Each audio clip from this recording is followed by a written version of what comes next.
ইন্দ্রিয় টিউশন করো, আমি আমার জুতোটা ছিঁড়ে গেছে, সে তুমি লাগে হাঁটতে হাঁটতে, ওর দোষ কিছু নেই, মানে জুতোতে আয়ু তার থেকে বেশি বেড়ে ফেলেছে। এই ড্রামাবাজ মুখ্যমন্ত্রী, যেহেতু আমি কদিন আগে বলেছিলাম না, আগে অজন্তার হাওয়াই চটি পরতো, এখন অ্যাডিডাসের হাওয়াই চটি পরে আর লেবেলটা ব্লেড দিয়ে তুলে দেয়। আজকে একটা সভাতে দাসপুরে সেফটি পিন লাগিয়েছে জুতোতে সবার সামনে। এই নাট্যকার, এর বড় নাটক আমি নন্দীগ্রামে দেখেছিলাম। ভালো পায়ে ব্যান্ডেজ জড়িয়ে পা দেখিয়ে ঘুরছিল, গোটা রাজ্যকে টুপি পরিয়েছে। নন্দীগ্রামও পড়েনি, হলদিয়াও পড়েনি। তাপসী জিতেছে প্রায় 15,000 ভোটে, আমি জিতেছি 1956 ভোটে। আপনারা এসব টুপিতে পড়ার লোক নয়, আমি জানি। একটা মুখ্যমন্ত্রীর ভাষা কি? স ব ল, পুরো শব্দ বলতে পারবো? আমি বলতে পারবো না, অসম্ভব। কি ভাষা বলছে? বাপ বেটা কোথায় ছিল? আরে মা বেটা কোথায় ছিলেন আপনারা?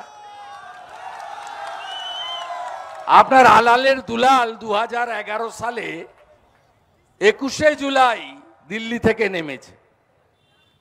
তার আগের লড়াইতে কোথায় ছিল?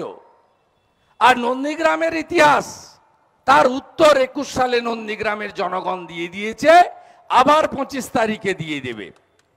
আমি নন্দীগ্রামে এই কয়লা চোর গরু পাচারকারী ভাইপো 22 তারিখে আসবে। আমি 23 তারিখে নন্দীগ্রামের তার উত্তরটা ধরে ধরে হলদিয়াতে যা বলে গেছে তার উত্তর আমি দিয়ে দেব। আমি শুধু মমতা ব্যানার্জির মিথ্যাচারের কতগুলো উদাহরণ দিয়ে সভা আমার বক্তব্য শেষ করব। এক হচ্ছে, মমতা ব্যানার্জি 21-এর আগে বলেছিল ডবল ডবল চাকরি হবে, হ্যাঁ কি না বলুন? এখন ডবল ডবল চাকরি যাচ্ছে, হ্যাঁ কি না বলুন?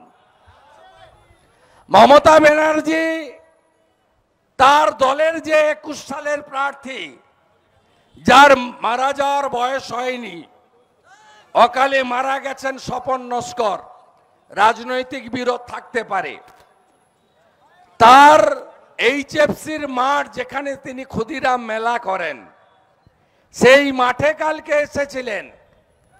তিনি তার সহকর্মীর নাম কালকে একবারও বলেছেন যে আমার স্বপনটা ছিল, চলে গেল অকালে?